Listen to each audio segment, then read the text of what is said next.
You're not exactly wearing that because you're ugly. It's just the face. What are you doing?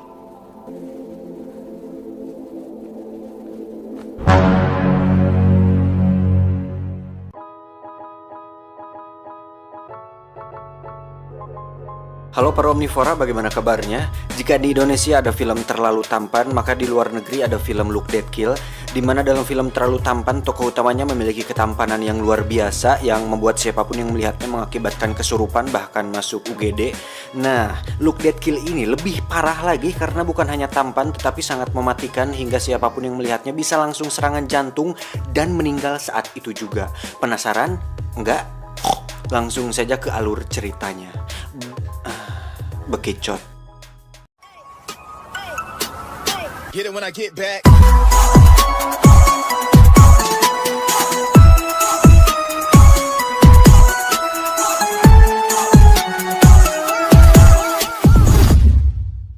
Film ini diawali dengan memperlihatkan seorang remaja laki-laki dengan perban, kacamata, dan topi yang menutupi seluruh kepalanya. Pemuda tersebut bernama Max Richardson, yang ditemani kedua orang tuanya untuk melakukan terapi kepada Dr. Klingman. Max mengatakan bahwa dia mengalami kelainan dan kelainannya itu terletak di wajahnya yang terlalu tampan sehingga setiap orang yang melihatnya akan mati. Begitu pula para dokter yang membantu persalinan Max, mereka mati setelah Max lahir. Pada akhirnya ketika Max baru berusia 2 tahun, keluarganya memutuskan untuk pindah keluar kota, sebuah tempat terpencil yang tidak dihuni banyak orang. Untuk mengantisipasi jatuhnya korban, orang tua Max menutup wajah Max dengan perban. Namun sang dokter tidak mempercayainya. Ia mengira bahwa Max sedang depresi karena masa lalunya sehingga dia bicara ngelantur seperti itu. Dan beberapa saat kemudian, dokter itu pun meninggal karena melihat wajah Max. Mamam. Beberapa saat kemudian polisi datang dan memintai keterangan kepada orang tua Max. Polisi menyatakan penyebab kematian dari sang dokter adalah karena serangan jantung. Namun penyebabnya masih belum diketahui oleh polisi tersebut. Akhirnya Max dan orang tuanya diizinkan pulang oleh polisi.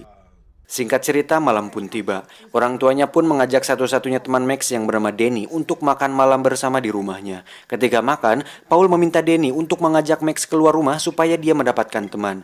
Namun Max menolaknya karena dia tidak mau membunuh orang lagi dengan wajahnya. Dan setelah makan malam selesai, Max meminta Danny untuk memukul wajah Max dengan batu bata supaya ketampanannya luntur. Namun Danny menolak karena dulu Max juga pernah meminta Danny untuk memukulnya menggunakan palu. Namun ketika Max dengan sengaja menjatuhkan ponsel milik Danny, Danny pun terpancing emosi lalu memukul wajah Max dengan batu bata hingga dia tak sadarkan diri. Keesokan harinya, Max dan ibunya pergi ke sebuah puskesmas untuk mengobati hidung Max akibat dipukul oleh Danny. Di rumah sakit dia bertemu dengan seorang wanita seumurannya yang sedang ikut mengantri. I was just wanted to. This isn't gonna fix your problem. We're exchange.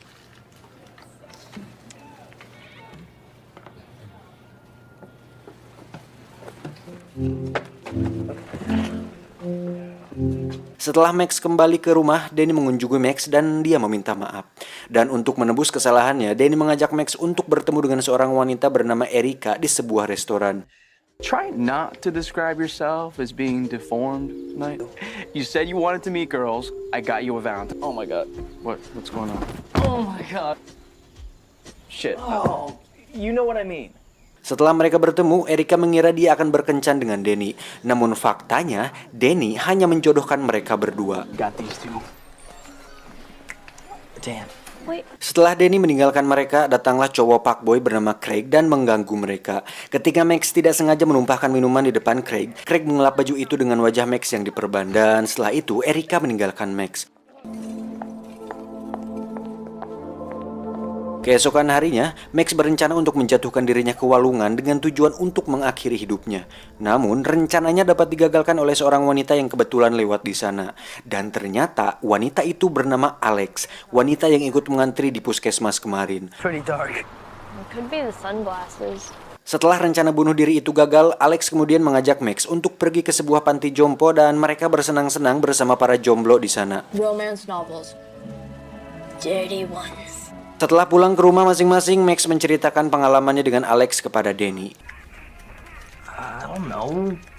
Try and bump into her again? Esok harinya, Max pergi lagi ke dekat jembatan untuk bertemu kembali dengan Alex. Setelah menunggu beberapa saat, akhirnya Alex datang dan Max mengajak Alex untuk main ke rumahnya. Why not just spend a couple more hours with me? Start walking before I start saying no. Tiba di rumah, mereka pun bercakap dan saling jujur dengan keadaan masing-masing, di mana Max mempunyai wajah yang terlalu tampan dan Alex dengan penyakit kardiovaskular langka, di mana penyakit tersebut adalah semacam alergi terhadap endorfin. Bagi yang belum tahu endorfin itu adalah senyawa kimia yang bisa timbul karena perasaan tertentu, seperti senang dan sedih, sehingga ketika Alex merasakan perasaan dari dalam dirinya, entah itu bahagia atau sedih, hal itu menimbulkan peradangan dan peradangan tersebut menimbulkan jantungnya bengkak, dan itu selalu berkembang setiap hari. Otomatis, si Alex ini tidak pernah merasakan sedih atau bahagia sejak kecil dan itu sangat menyakitkan. Anjing asa hampa atau hirup teh. Setelah bercakap-cakap, mereka berdua pergi ke bioskop untuk menonton sambil mabuk-mabukan. You're my first friend. Go. Okay. Why is it sticking to? Dan pada suatu titik saat berada di kamar Max, mereka berdua pun terbawa suasana dan hendak akan cipokan.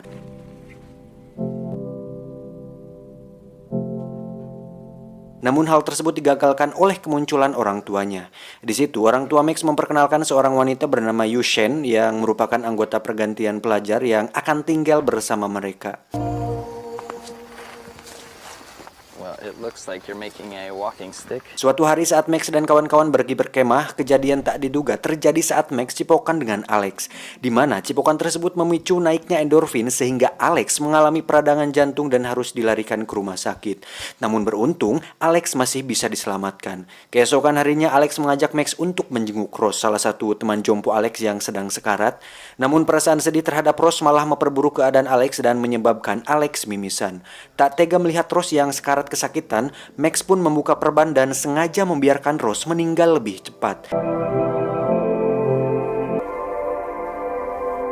Setelah kejadian tersebut, Alex pun dibuat galau dengan menghilangnya Alex. Faktanya, Alex sengaja menjauhi Max karena penyakit yang dideritanya semakin parah dan sebagai permintaan maaf, Alex meminta Max untuk pergi ke pesta dansa. Di situ mereka pun terlihat sangat bahagia walaupun di sisi lain mereka menderita karena penyakit yang dideritanya masing-masing.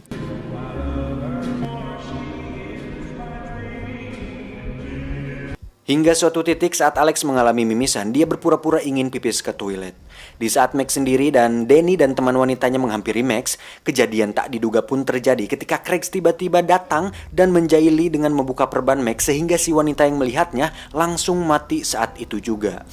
Beberapa saat kemudian terdengar sirine mobil ambulans dan polisi yang faktanya ambulan tersebut datang untuk menjemput Alex yang sedang sekarat.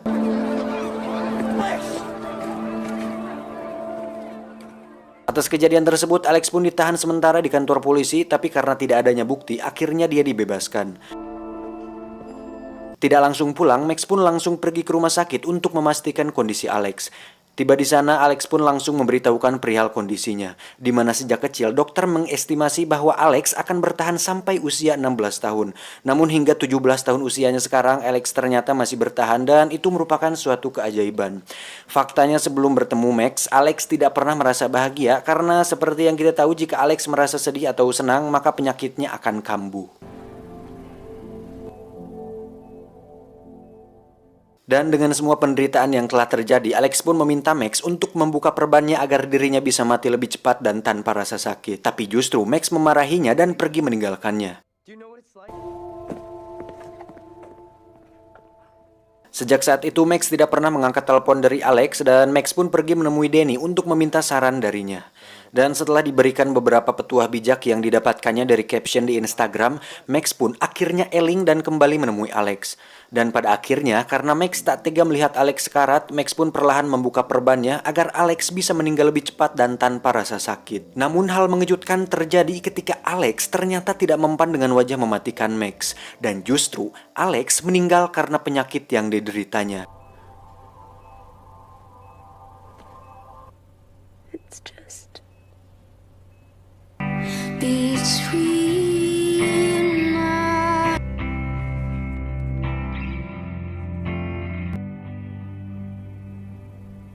Setelah kematian Alex, Max pun kembali memulai terapinya. Kasus kematian teman wanita Denny pun ditutup karena ternyata dia mati disebabkan oleh overdosis. Hingga bisa disimpulkan bahwa orang-orang tersebut mati bukan karena melihat wajah mematikan Alex, tetapi karena tidak memiliki ketulusan hati dan kesempurnaan cinta. Seperti yang sering dinyanyikan oleh Rizky Febian, berdua bersamamu mengajarkanku apa artinya kenyamanan, kedisiplinan, pegadaian, perekonomian, pendidikan, pembangunan, keamanan, ekonomi, sosial, dan jiwa raga bagi seluruh rakyat Indonesia. Tamat, ending yang sangat mematikan. Secara keseluruhan film ini merepresentatifkan kondisi saya perihal kalian semua yang penasaran dengan bebenguk atau wajah saya. Karena saya sengaja tidak face reveal, takut kalian semua shock melihat wajah saya yang sangat-sangat mematikan. Pesan yang bisa kita ambil dari film ini adalah cintailah seseorang bukan karena fisik tetapi karena hatinya dan juga uangnya. Halah. Saya John beserta jajaran tim yang bertugas mengucapkan sampai jumpa di video selanjutnya. Ih, libedih.